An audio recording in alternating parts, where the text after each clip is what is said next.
of the Student Government Association here at UTEP, the University of Texas at El Paso. Here he earned a bachelor's degree in accounting and his master's in business administration. He is a motivational speaker, financial services representative, and an entrepreneur.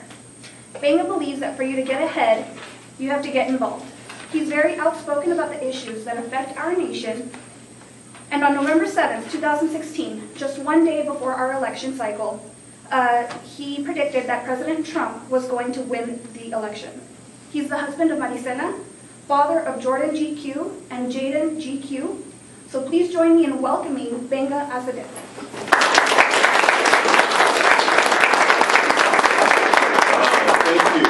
Thank you. How's everybody doing? Yeah. I came into this country in 1997 with $20 in my pocket, but with a big dream in my heart. Many people, just like me, came into this country for one reason, generally, to experience the opportunity in this great nation. That's why we came, to benefit from this great nation.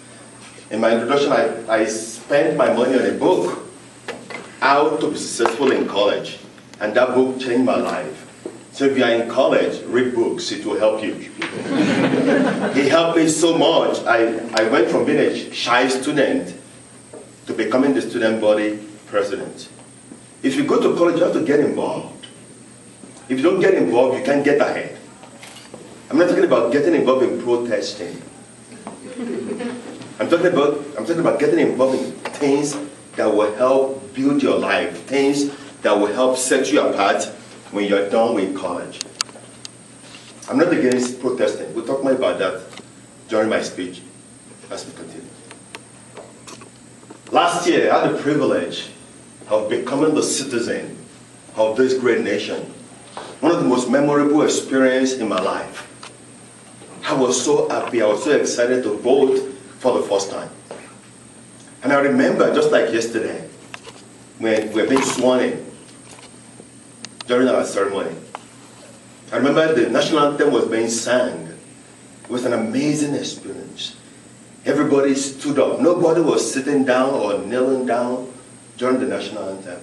Everybody was standing up and waving the flag from 458 countries represented. 458 people from about 38 different countries were in the room that day. It was an amazing experience. That's why I have so much great despise for anyone that sit down or disrespect the national anthem of this great nation. We have to respect it. America is not a perfect country, but America is the greatest nation in the world. America has done more to help make the world a better place, more than majority of the major wars combined together. So I celebrate this country. I'm honored to be part of this great nation, and I encourage you to do the same as well. Few weeks after I became the student body president of UTEP, some local politicians came to me, they approached me. They spoke to me and they asked me to galvanize students to go against the president of UTEP because they have some disagreement with her. And they want me to bring some students together so that we can all work together and go against the student as the president of my college. And I told them no. I said I only have 1 year as student body president. I have responsibility to the students. I'm going to be working with the administration. We're going to do something great for the students.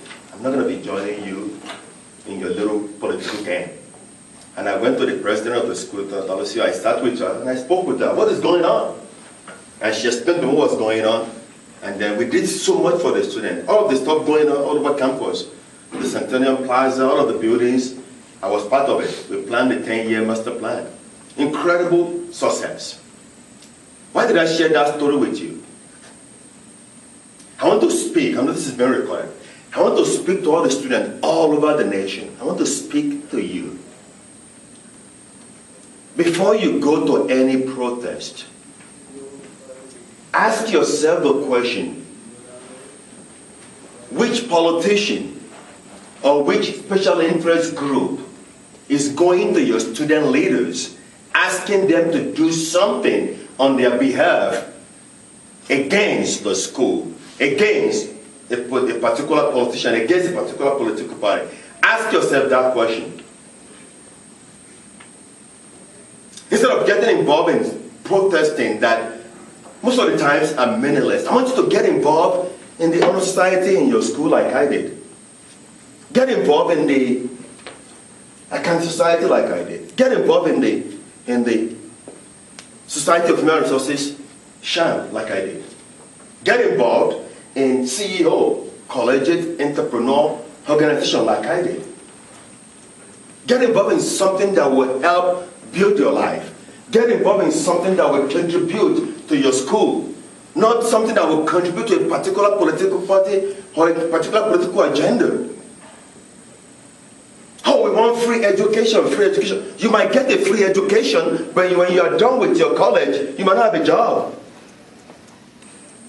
You can create your own reality.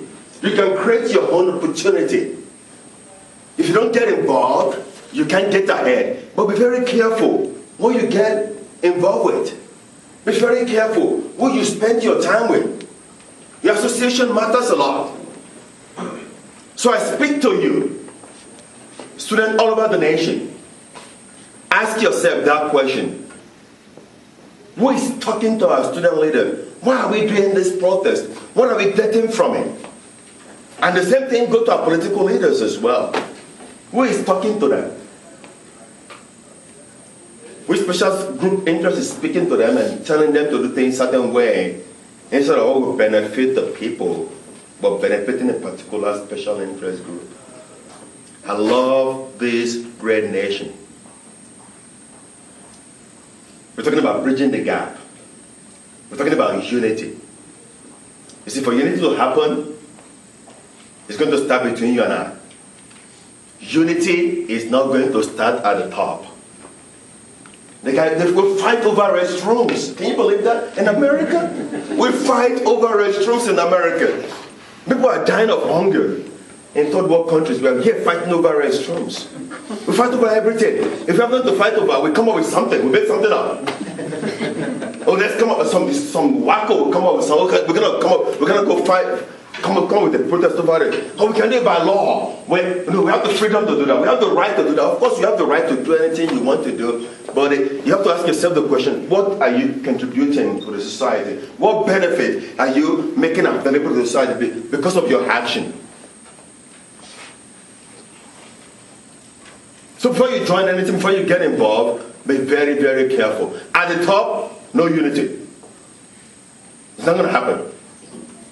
Our leaders can't sit down and talk about the economy of this great nation. They can't sit down and talk. They can't agree on what to do about education.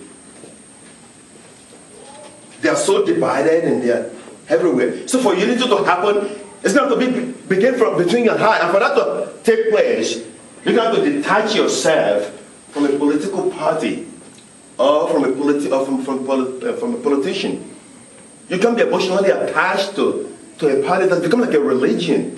Oh, we are Republicans, oh, we are Democrats. This is what we do, this is how we think. We are not going to change. It's going to be this way. It's not my way or the highway.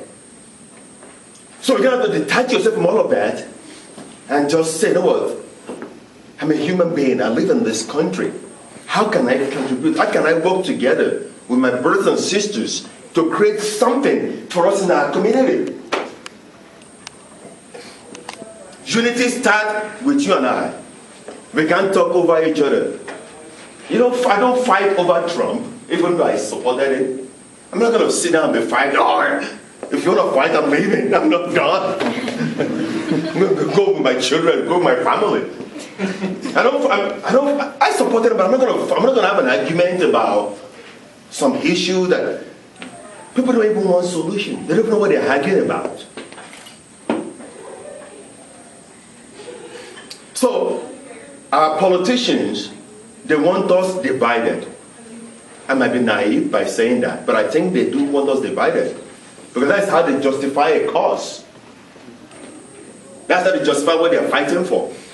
The media, need to see the headlines sometimes. It's like, wow, it's crazy.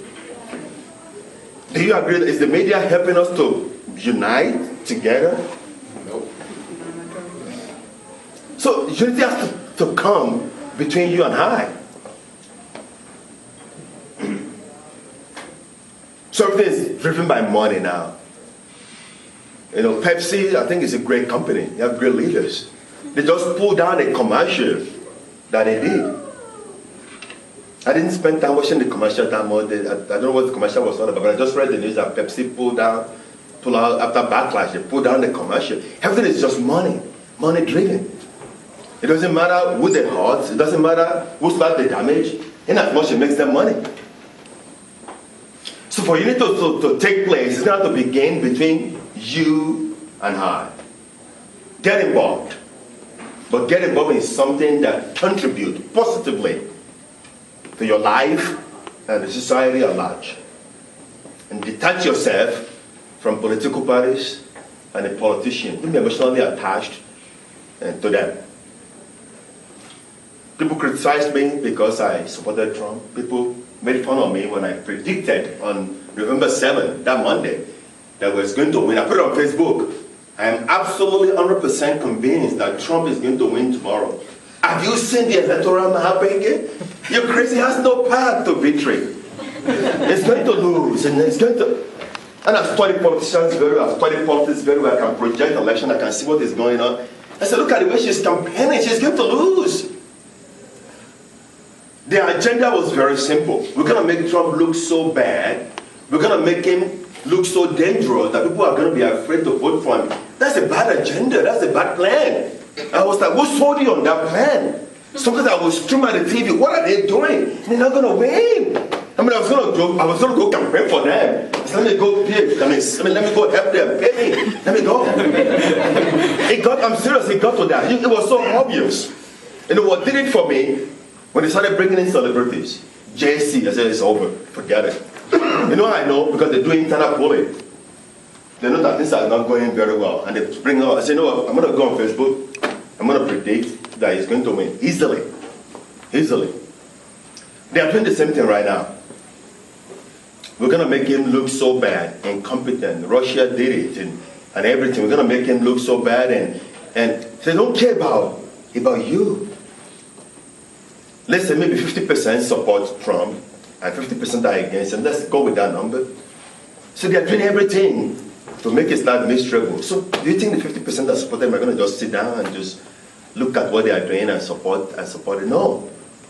This is more division, more chaos. Let's create more chaos so we can justify our existence, so we can justify what we are campaigning about, so we can justify. So unity is not going to come from the top. Unity is going to come from you and I, and we have to separate ourselves from all of this nonsense that is going on, from all of this, the political parties and the politicians and fighting. I will say this about Trump and I will stop, okay? So I don't want you guys to get mad at me and leave. I'm just really head. I don't know of anyone, any leader in the world, that is so determined to do what is best for the people than him, no matter what anybody says about him. The guy is determined. He doesn't care. He's going to fire somebody if he needs to fire them. He's going to move people around if he needs to move them around. I like the idea of him saying I'm flexible. People are going to criticize him. He doesn't care. He's going to find a way. He doesn't lose. He loves to win. It's in his DNA to win. He's going to find a way. He's going to work with whoever to get things done that need to get done. He's determined. No matter what anybody called him. He's determined to do that for the American people, for the world. Things are not going to change overnight. How did we get the way we are today in America, in every aspect of our lives? We didn't get there overnight. So it's going to take time, but it's going to begin between you and I getting involved in the right thing. Very, very important. We fight over everything.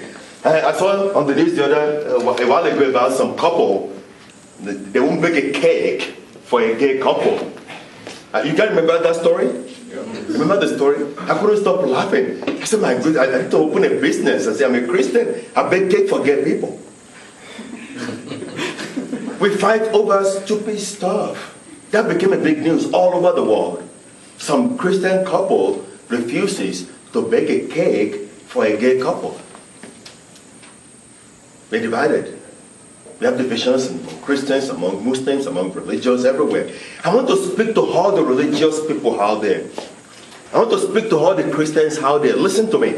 God does not care whether you bake a cake for a gay person or not. He doesn't. So now put down your signs of judgment and condemnation and cross over the line and go be a light to the world. God has not called you to be the judge to the world. He has called you to be the light to the world. So put down your signs and stop the division. And stop the disunity. I mean, I prefer a woman. I mean, if somebody want to be with somebody else, that's their problem. I don't, go for it. Oh, they are committing sin. It's a sin. You probably have more sin than they do. So stop the nonsense and just love people unconditionally. Maybe if you love them, maybe they will listen to you. Instead of you judging them and having your little signs everywhere, screaming like a maniac, going everywhere. I went to a seminar in Albuquerque, New Mexico a couple of years ago. It was a 3-day seminar. At the seminar, there was about 100 of us from all over the world, and from different, all over the world. It was just an intensive leadership seminar. And during the seminar, one of the things the presenter did was that he asked us to come to the front and declare who we are. For instance, somebody would go to the front and declare, I'm a world changer, I'm for peace, and I'm love, and we did that. So I went, I did mine, I sat down, and then this lady went to the front, and she said, I am gay, my name is gay, and I am lesbian. And everybody started clapping for her. Hey, hey, why am I sharing that story with you? I used to judge the gay people a lot. I used to criticize them a lot. I don't want to be around them. I just despise them so much. Until that day, at that seminar. During the seminar, as we are sitting right now, every hour we move. You can't sit next to the same person. You have to sit with a different person. So this lady went to the front, declared herself, and my name is gay and I'm lesbian. Everybody started screaming. I said, my God, what am I doing here? I'm wasting my time. What am I doing with these people over here? These people are they have the devil, they are going to hell. I'm going to leave. But some days they can stay, you're ready for the conference, just stay, don't leave and everything. So I stayed. So as we were moving, rotating every hour, I saw this lesbian lady was moving towards me. As she moved towards me, I moved away from her. I don't know how I had to do with her, because I was very critical. I was very judgmental of her. So eventually I couldn't move anywhere anymore. And she sat next to me. When she said, I like you. I said, oh. You don't like me. There's a line over here. You sit over there. I sit over here. We have 1 hour. And when she started talking to me, I just blew her out completely. You know what she said to me that got my attention? He said, you know what, when you went out over there, when you declare who you are, I saw this light around you, you're just different. There's a glow about you. I said, just shut up, leave me alone. I don't want to hear anything from you. Eventually, the 1 hour was over, I ran away. I said I was going to the restroom. I said, thank God, I'm done with this. One of my friends, one of the leaders of the panel of the conference, had a big house, a 5-bedroom house. She invited me to stay at her house. Instead of getting at a hotel, I said, that'll be good. So that day I drove to the house that night. When I got there, guess who was there? She had invited that lady and some other people to stay there as well. So when I got there, I'm going to go get the hotel, God. I'm going to leave. I said, where's my room? He said, the room is on there. I ran into my room. I locked the door. I stayed there and said, oh, I can't wait for this to be over. Go back to El Paso. I can't stand these people, they're the devil. I was judging and criticizing them. Gay was a massage therapist. I mean, massage, is that what they call them, massage therapist, I guess. And then she was giving everybody free massage that day at the house. And then she came knock on my door. Hey, Gbenga, it's your turn. I said, for what? I said, for massage? How can you turn out a massage? What did you say? I don't want a massage. You know. So I went and I was lying down. She was massaging me. And then she was telling me about her partner. I said, my goodness, who cares? Leave me alone. And she was and I looked up, she started crying. I said, what's going on? You know, she said, I had an argument with my partner today, and I'm just very sad. We're not talking, and it just dawned on me that, you know what, it's real for them. It's a serious thing for them. They love each other. And that day, I had a different 180 degree change in my view of them completely. And I started advising her on what to do with her partner. I went from judging her to advising her on what to do with her partner that day. And then she thanked me. She called her partner. They made out everything was fine. On our graduation day on Sunday evening, the partner came over. Thank you so much. You don't know what you did for us. She gave me a big old hug, and we stayed friends. It's an amazing experience for me. Since that day, I stopped judging the gay people. I stopped talking bad about them. I stopped judging anybody. Beggars on the street, if they are smoking weed, I don't judge them. I try to give them money. And when I give them money, I say, well, you're not going to smoke weed with my money. Here you go. You're going to buy food with it. I say that to myself. I don't tell them that. But I just stopped judging people completely. There was this genuine love for people. No matter who you are, your race, your religion, and if you're transgender, no matter who you are, I just this genuine love for it. Just love people. It just came upon me that day.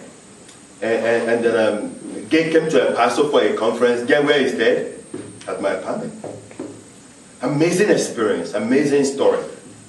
You see, gay people, LGBT people, I love you. But I want to speak to you. You are either born a man or a woman. If you decide to change your gender identity, why do all of us have to inconvenience ourselves to please you? Think about that for a moment. Not fair. Not fair. We accommodate everybody. We accommodate all things. I love you. I don't judge you. But think about that for a moment. It shouldn't be something we should be fighting over.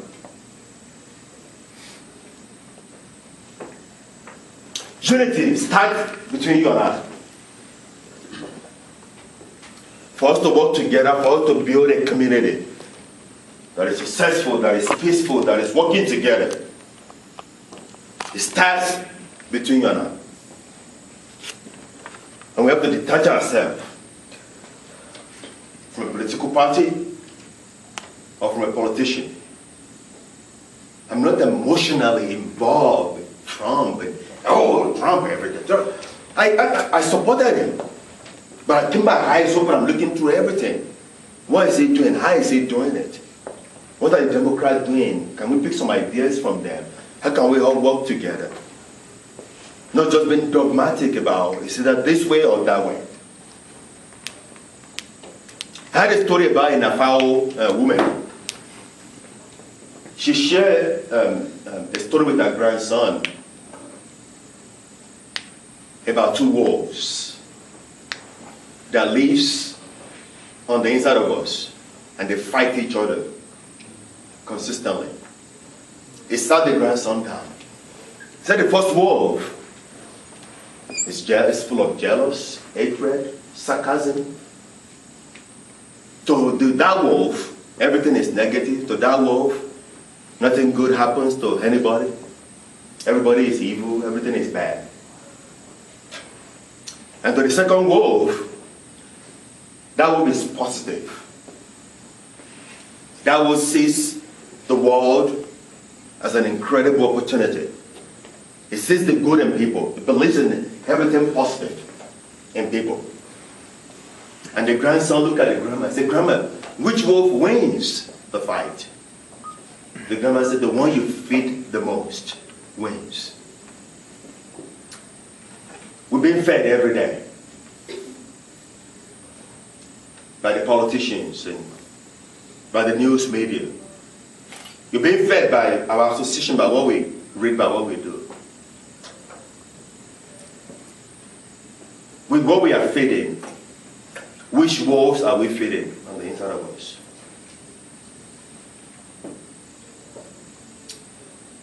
I want to encourage you to feed the positive wolves. College student, focus on your school, build a career, build a future for yourself.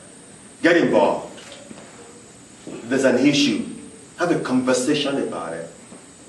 Don't just go join a protest and start screaming and fighting over it.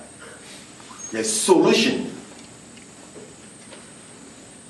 And people are willing to work with you.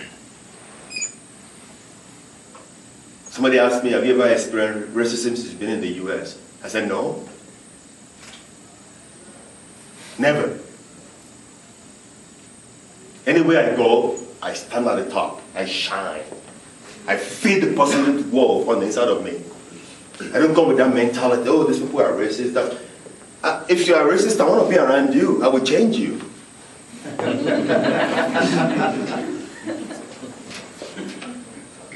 Feed the positive wolf on the inside of you. We can bridge the gap. And it will start between you and I. Thank you.